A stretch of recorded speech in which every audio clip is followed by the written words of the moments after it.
इथे जी तेजस्वी मंडळी आहेत, आता आमचे राजनबापू आहेत तिथे बसलेले, 103 वर्षाचा तरुण मनुष्य असं याने वर्णन केलं होतं. त्यांच्या इतका उत्तम गोंधळ राजकीय माणसाला सुद्धा घालता येत नाही, तुम्हाला सांगतो.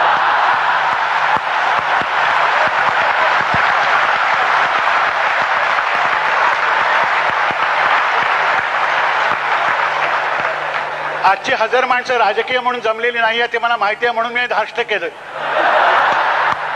त्याचा आपण सहसा कोणाला दुखवत नाही, सत्तेच्या माणसांना तर नाहीच. तर असे राजाराम बापू आहेत.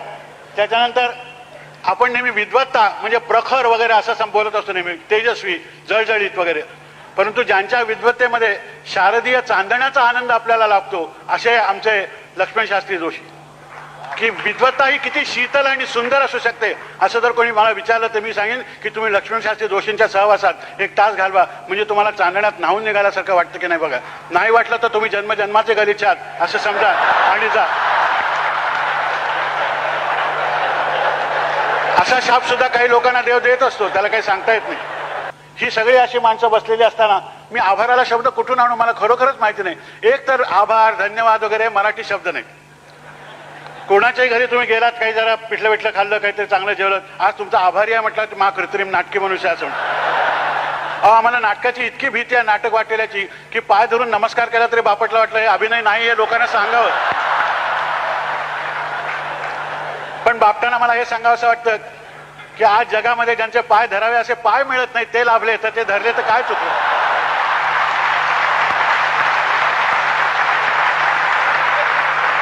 अशी सगळे माणसं प्रत्येकाचा गोवारी करायत.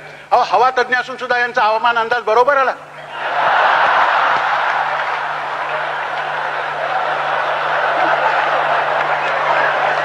थक्क झालो. म्हणजे पाऊस हल्ली कोणाचा ऐकत नाही, यांचा ऐकतो की काय असं मला वाटायला लागलेलं आहे. कारण आमच्या पुण्याचा हवामान तज्ञ the Poona climate doesn't agree with me म्हणून सोडून गेला होता.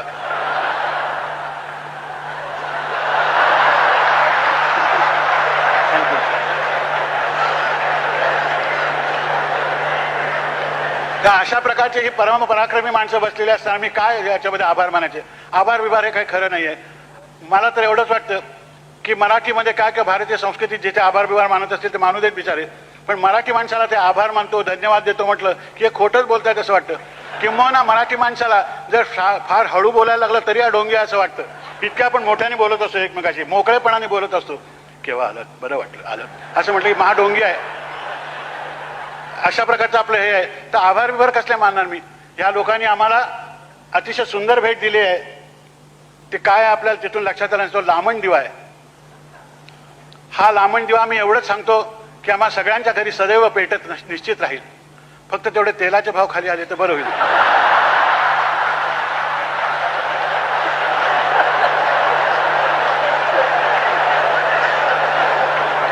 एकेकाळी या महाराष्ट्रात त्यांच्या घरी अत्तराचे दिवे जाळत असत असं म्हणतात. अलीकडे गोडे तेलाचे दिवे जाळणारे लोक आहेत काय असं बोलायची पाळी आले. तेव्हा तेवढे नक्की येतील. पण त्यांना कल्पनाही त्यांनी दुसरा जो दिवा आमच्या अंतःकरणात लावलेला आहे तो स्नेहदीप आहे.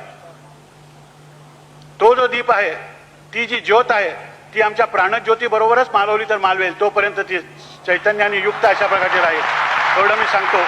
आणि मला माहिती नाही की मान स्वीकारायला मी योग्य आहे की अयोग्य आहे, परंतु इतक्या लोकांनी ज्या अर्थी मी मोठा आहे असं ठरवलेलं आहे ते कदाचित असेल सुद्धा अशी शंका माझ्या मनात यायला लागलेली आहे. तिचं निरसन माझ्या कर्तृत्वाने लवकरच झाल्याशिवाय राहणार नाही हे मलाही माहिती आहे. परंतु आपण एवढं प्रेम केलं, एवढं दाखवलं. घरच्या माणसाने इतका घरचा आहेर याला मराठीत निराळाच अर्थ आहे, पण घरचा इतका सुंदर आहे, आयुष्यभर कुठल्या तरी एका क्षेत्रामध्ये धडपडून ते समजून घेण्याचा प्रयत्न करताना मिळतं. हा मोठा महत्त्वाचा प्रसंग आहे. हा आजन्म लक्षात राहावा अशा प्रकारचा प्रसंग आहे. आणि त्या प्रसंगाला आपण केवळ मराठी नावाच्या भावनेने जमलेले सगळेजण इथे एकत्र आहोत, यांच्या साक्षीने मिळावा याच्यासारखा तर गौरव नाही असं मी म्हणतो. कारण ज्याला आपल्या भाषेवर प्रेम करता आलं त्यालाच दुसऱ्याच्या भाषेवर प्रेम करता येतं असंच मला वाटतं. त्यानं आपल्या आईशी जो प्रेम करतो त्याला मातृत्व म्हणजे काय, त्याचं वात्सल्य म्हणजे काय, त्याचं प्रेम म्हणजे काय ते कळतं. तसं आपल्या भाषेवर प्रेम करणारी माणसं ही जगातल्या सर्व भाषेवर प्रेम करतात. त्याचा दुश्वास कोणीही करत नाही. भाषेचा दुश्वास कसला करायचा. दुश्वास ही निराळीच भावना आहे, ती कोणीही करत नाही. त्या अभिमानाने आपण म्हटलं की हो मी मराठी आहे, मला नेहमी मराठी आहे असं म्हणताना वाटतं की शिवाजी महाराज सुद्धा कधीतरी सोयराबाईंना हातचं पिठलं काही जमलं नाही बरं का वगैरे मराठीत सांगत असतील. ही कल्पना मला खूप बरी वाटते की थोर माणसं मराठीत बोलतात वगैरे. तर अशा थोर माणसांनी जी भाषा समृद्ध केली त्यातलेच आपण एक लहानसे आहोत. ही बाकीची मंडळी मोठी आहेत, त्या मनाने लहानसा असून सुद्धा मला तुम्ही मोठा केलात. हे महाराष्ट्र धर्माला जागलात की नाही मला माहिती नाही, तर आपल्याकडे सामान्यतः मोठा मनुष्य असला तरी ठीक आहे वगैरे असं, नाही तर चढून जाईल अशा प्रकारची एक आपल्याला काहीतरी भीती असते. आम्ही आता अशा वयात आलेलो आहोत की आता चढून जायचं असलं तर कोणातरी खांद्यावरच चढून जाणार, त्यामुळे ही भीती बाळगायचं काहीही कारण नाही आपल्याला.